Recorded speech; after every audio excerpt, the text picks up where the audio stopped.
கடலோடு மேகம் உற்பத்தியானாலும் உப்பு தண்ணீரை மேகம் ஒருபோதும் சிந்தாது.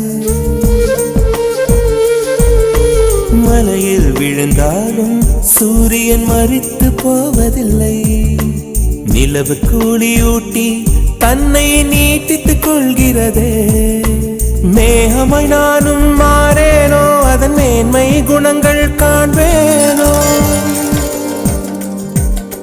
சூரியன் போலவே மாறேனோ, என் ஜோதியில் உலகை ஆளேனோ. ஜனனம் மரணம் அறியா வண்ணம் நானும் மழை துளியாகேனோ. மூங்கில் காடுகளே வண்டு முனகும் பாடல்களே, தூரச் சிகரங்களில் தண்ணீர் துவைக்கும் அருவிகளே. இயற்கை தாயின் மடியை பிரிந்து எப்படி வாழ இதயம் தொலைந்து சலித்து போனேன் மனிதனாய் இருந்து. பறக்க வேண்டும் பறவையாய் திரிந்து திரிந்து பறந்து.